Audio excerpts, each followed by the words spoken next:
الحمد للہ رب العالمین والصلاة والسلام على سید الانبیاء والمرسلین وعلى آلہ واصحابہ وازواجہ وذریاتہ اجمعین اما بعد. جناب رسول اللہ صلی اللہ علیہ وسلم نے ارشاد فرمایا: خیر القرون قرنی ثم الذین یلونہم ثم الذین یلونہم. بہترین لوگ وہ ہیں جو میرے زمانے کے ہیں، پھر وہ ہیں جو ان کے قریب ہیں، پھر وہ ہیں جو ان کے قریب ہیں.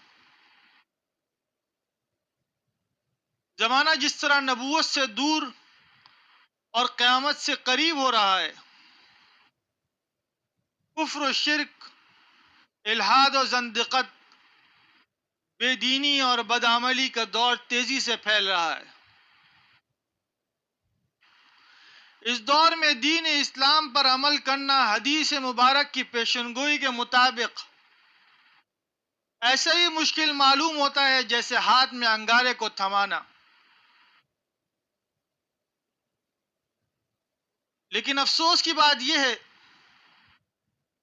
کہ مسلمانوں کی ایک بڑی تعداد اس بات سے بے خبر اور غافل ہے کہ جن کاموں میں، جن اعمال میں، جن افعال میں وہ شریک اور مصروف ہیں،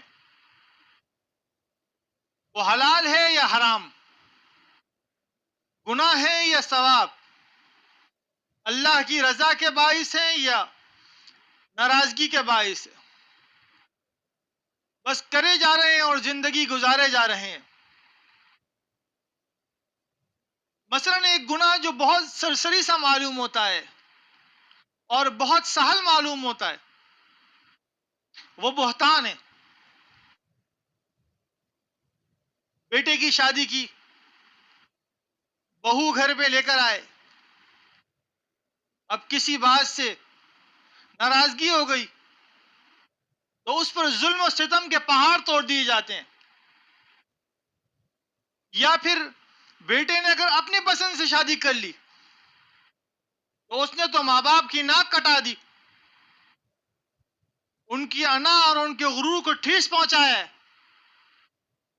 تو اس سے پورا بدلہ لیا جاتا ہے. یا بعض مائیں جنہوں نے اپنی زندگی میں کسی موقع پر تکلیف کا اور مشقت کا سامنا کیا ہوتا ہے، کوئی پریشانی میں وقت گزارا ہوتا ہے، تو وہ اپنے آنے والی بہو کو کسی صورت راحت و سکون میں دیکھ نہیں سکتی. ان سے خوب کام کرایا جاتا ہے، سب و شتم کیا جاتا ہے، ماں باپ تک کو برا بھلا کہا جاتا ہے. جب اس سے بھی تسکین نہیں ہوتی تو ان پر بہتان لگا دیا جاتا ہے. حدیث شریف میں آتا ہے کہ ردغۃ الخبال جہنم میں ایک ایسی جگہ ہے جہاں جہنمیوں کے خون اور پیپ سے کیچڑ جمع ہوا ہے. یہ انتہائی گندی اور اذیت دینے والی جگہ ہے. اس جگہ پر ان لوگوں کو ڈالا جائے گا جو مسلمانوں پر بہتان لگاتے تھے، اور وہاں پر قیامت کے دن اپنی بات کے ثبوت پیش کرنا پڑے گا. وہاں چرب زبانی سے یا خاندان کے جو بڑے ہوتے ہیں وہ غصے میں اور اکڑ میں آ کر جو بات کہہ دیتے ہیں تو ہو گئی، تو وہاں اس سے کام نہیں چلے گا، وہاں شرعی ثبوت پیش کرنا پڑیں گے.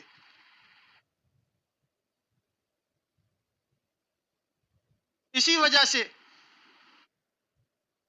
یہ کام بہت زیادہ خطرناک اور بہت ہی زیادہ گناہ کا باعث ہے. پھر اپنی لاپرواہی اور غفلت کی وجہ سے ساتھ ساتھ یہ بات بھی کہتے ہیں کہ دین پر چلنا بہت مشکل ہے، حالانکہ دین اسلام تمام ادیان کے مقابلے میں سب سے زیادہ سہل اور آسان ہے. اب اگر کسی جگہ کسی کام کا رواج ہی نہ رہے تو آسان سے آسان کام بھی مشکل لگتا ہے. مثلا ایک جگہ کے لوگ ایسے ہیں جو پینٹ شرٹ پہنتے ہیں تو وہاں پر کرتا پاجامہ اور ٹوپی تلاش کرنا ایک مشکل کام ہے. اسی طرح جہاں کے لوگ چاول کھاتے ہیں جیسے انڈونیشیا ملیشیا کے لوگ ہیں تو یہاں پر روٹی تلاش کرنا ذرا مشکل ہوتا ہے کیونکہ وہاں ان کا رواج ہی نہیں ہے. اسی طرح دین بھی جب زندگیوں سے بالکل نکل جائے تو آسان سے آسان حکم پر بھی عمل کرنا انتہائی دشوار معلوم ہوتا ہے. یہی وجہ ہے کہ پورے عالم کی فضا دین کے لیے اور دینداروں کے لیے انتہائی ناسازگار ہوتی جا رہی ہے اور ہر طرف سے گناہوں اور معصیت کے طوفان امڑ رہے ہیں. اس کا نتیجہ یہ ہے کہ آج مسلمان کہیں قحط کا شکار ہے, کہیں قتل و غارت کا بازار گرم ہے, کہیں ان پر ذلت مسلط کی گئی ہے اور صرف دین کو چھوڑنے کی وجہ سے. دین ہے, دین اسلام ہے تو یہ دنیا بھی قائم ہے. جب یہ دین دنیا سے اٹھ جائے گا, ختم ہو جائے گا, تو اللہ اس دنیا کو بھی تھیس نیس کر دے گا.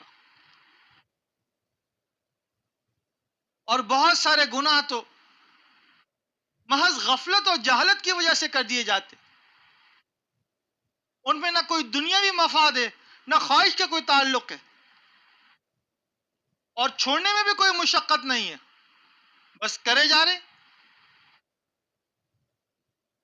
گناہ چاہے صغیرہ ہو چاہے کبیرہ انجام کے اعتبار سے انتہائی بھیانک ہے. چھوٹے بڑے گناہ کی کوئی تعین نہیں ہے, انجام کے اعتبار سے دونوں گناہ بہت بھیانک ہے.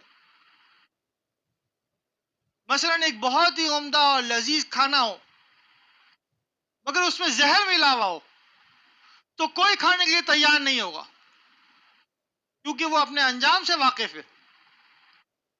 اسی طرح گناہ صغیرہ ہو یا کبیرہ انجام کے اعتبار سے بہت بھیانک ہوتا ہے. تو گناہوں سے اپنے آپ کو بچانا انتہائی ضروری ہے. اور اب تو رمضان المبارک کا مہینہ بھی قریب آ رہا ہے. یہ انتہائی برکت والا مہینہ ہے. اس مہینے میں اللہ رب العزت اپنے بندوں پر ایک وقت مخصوص کے لیے تمام حلال اشیاء کو حرام کر دیتے ہیں اور یہ اس بات پر دال ہے کہ حرام اشیاء جو پہلے سے حرام تھی ان کی شدت میں مزید اضافہ کر دیا جاتا ہے تاکہ 11 مہینوں میں اور رمضان المبارک کے مہینے میں کچھ فرق محسوس ہو جائے. اور دوسرا کام یہ ہوتا ہے کہ کھانے کے اور سونے کے اوقات کو تبدیل کر دیا جاتا ہے اور حسنات میں بے انتہا اضافہ کر دیا جاتا ہے لعلکم تتقون, تاکہ تم متقی ہو جاؤ, تم پرہیزگار ہو جاؤ. جو سال کے 11 مہینوں میں نہیں کر سکے وہ اس مہینے میں کر لو. اور ہماری عبادت کا تو حال اس بادشاہ کے غلام کی طرح ہے جس کو بادشاہ انعام و اکرام کے لیے گفتگو کرنے کے لیے اپنی رعایا کے سامنے اس کی قدر و منزلت بڑھانے کے لیے بلاتا ہے تاکہ اس کی اہمیت مزید بڑھ جائے, لیکن وہ آنے کے لیے تیار ہی نہیں ہے, وہ منہ پھیر کے کھڑے رہتا ہے. اب اپنی نماز کو دیکھ لیجئے, یہ اللہ کے دربار میں حاضری کی ہر وقت اجازت ہے, جب چاہیں جتنی چاہیں نوافل پڑھ سکتے ہیں سوائے کچھ اوقات کے, لیکن ہم اس توفیق کو کبھی بھی غنیمت نہیں جانتے, بلکہ مؤذن جب اذان دیتا ہے تو زبردستی مسجد جاتے ہیں اور فرائض ادا کرتے ہیں. بس لاپرواہی کے ساتھ اٹھے, خراب سا وضو کیا, انتہائی سستی کے ساتھ نماز شروع کری, ابھی سبحانک اللہم و بحمدک پڑھا, اللہ کی رحمت متوجہ ہونا شروع ہو گئی. جیسے ہی الحمدللہ رب العالمین شروع کی, حدیث شریف میں آتا ہے جب بندہ نماز میں الحمدللہ رب العالمین پڑھتا ہے اللہ رب العزت فرماتے ہیں حمدنی عبدی، میرے بندے نے میری حمد و ثنا کی۔ اب اللہ اس سے گفتگو فرماتے ہیں تو فوراً اس کا دھیان نماز سے نکل کر سیدھا کبھی گھر پہ آ جاتا ہے، کبھی بیوی بچوں میں آ جاتا ہے، کبھی کاروبار میں آ جاتا ہے، کبھی دنیاوی کسی مشاغل میں چلا جاتا ہے۔ اللہ تعالیٰ اس سے گفتگو کرتے ہیں اور یہ اس کا دھیان بالکل سامنے نہیں ہوتا۔ کسی طرح بھی نماز خراب سی نماز جلدی کر کے نماز مکمل کرتا ہے اور فوراً وہاں سے نکل کے چلا جاتا ہے اپنے کاموں میں۔ اس گستاخی کی سزا تو یہ ہونی چاہیے تھی کہ دوبارہ دربار میں حاضری کی اجازت ہی نہ ہو۔ اللہ تو تمام بادشاہوں کے بادشاہ ہیں، تمام سرداروں کے سردار ہیں،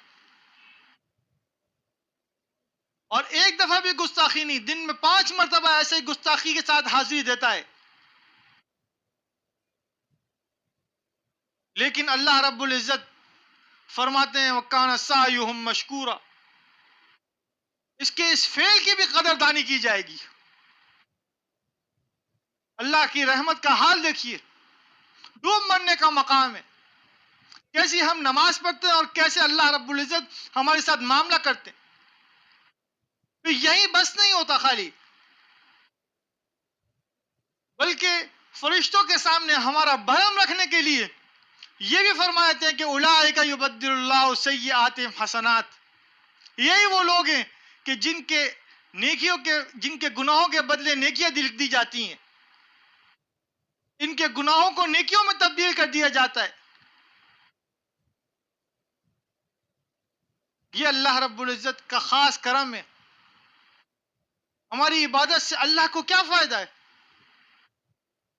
بس اپنے بندوں کو فائدہ پہنچانا مقصود ہے۔ ابن ابی جمرہ نے بہجت النفوس میں لکھا ہے کہ انسان کا روئے زمین پر جتنے انسان ہیں، انسان کا مماثل اللہ نے عرش کے نیچے پیدا کیے۔ تو دنیا میں جو شخص جو کام کرتا ہے، جیسے نیکی کا کوئی کام کرتا ہے، تو وہ جو ہم شکل ہے اوپر، وہ بھی ویسے ہی کام کرتا ہے۔ تو فرشتے اس کو دیکھتے ہیں اور اس کے لیے مغفرت کی دعا کرتے ہیں، اس کی نیکی اور نیکیوں میں اضافے کی دعا کرتے ہیں، بہت خوشی اور مسرت کا اظہار کرتے ہیں۔ لیکن جیسے ہی یہ شخص دنیا میں موجود آدمی گناہ کا کوئی کام کرتا ہے، تو وہ جو اوپر والا جو شخص ہے، مماثل ہے جو اوپر والا، وہ بھی وہی گناہ کا کام کرتا ہے، لیکن اللہ تعالیٰ اس کے اس کام کو فرشتوں سے چھپا دیتے۔ گناہ کا کام صرف اللہ کو نظر آتا ہے، فرشتوں کو نظر نہیں آتا بالکل۔ یہ اللہ کی رحمت کا خاصہ ہے، یہ اللہ کی رحمت کا۔ تو میرے عزیزوں، رمضان المبارک کا مہینہ آنے والا ہے، یہ بہت برکت والا مہینہ ہے۔ اس میں اپنے آپ کو خوب سے خوب عبادت میں مشغول رکھیں اور گناہوں سے بالکل اجتناب کر لیں، کیونکہ انسان منہ سے جو بات نکالتا ہے، روزے میں جو عموماً جو گناہ ہوتے ہیں وہ زبان سے کیے جاتے ہیں، تو جو کلام منہ سے نکالتا ہے وہ 3 صورتوں سے خالی نہیں ہے۔ یا تو وہ مفید ہے، کوئی نیکی کی بات کر دی، کوئی بھلائی کی بات کر دی، کسی کو دین کی طرف دعوت دے دی، تو کلام مفید ہو گیا، بات چیت اس کی مفید ہو گئی، یہی اسے جنت میں لے جائے گا، نیکیاں بڑھ جائیں گی اس کی۔ یا پھر یہ کلام اس کا مضر ہے، نقصان دینے والا ہے، کوئی گناہ کی بات کر دی، کسی کو برا بھلا کہہ دیا، گالی دے دی، کسی کے اوپر طنز کر دیا، تانا دے دیا، یہ گناہ کا کام ہے، یہ جہنم لے جائے گا۔ اور تیسری صورت یہ جو لا یعنی ہے، نہ مفید ہے نہ مضر ہے، بیکار سی بات ہے، فضول سی بات ہے۔ حقیقت میں تو یہ لایانی کام بھی، لایانی باتیں بھی مضر میں ہی شامل ہے کہ اگر ان باتوں کے بجائے ایک دفعہ سبحان اللہ پڑھ لیتا تو میزان عمل کا آدھا پلڑا بھاری ہو جاتا۔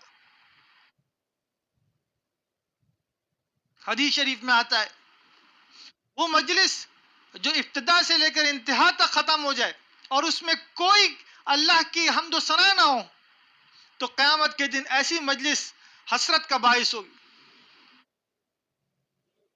تو فضول کام، بیکار کام بھی در حقیقت، بیکار باتیں بھی در حقیقت نقصان میں ہی شامل ہے۔ اس سے بہتر ہے کہ ہم سبحان اللہ الحمدللہ پڑھ لیں۔ بہرحال رمضان المبارک میں کچھ اشیاء، کچھ کام ایسے ہیں، کچھ چیزیں ایسی ہیں جن سے اپنے آپ کو بالکل بچانا ہے۔ ہم اس کا انشاءاللہ تفصیل ذکر کریں گے آئندہ مجلس میں اور آئندہ بیان میں۔ اللہ رب العزت ہمیں ان باتوں پہ عمل کرنے کی توفیق عطا فرمائے۔ وآخر دعوانا الحمدللہ رب العالمین۔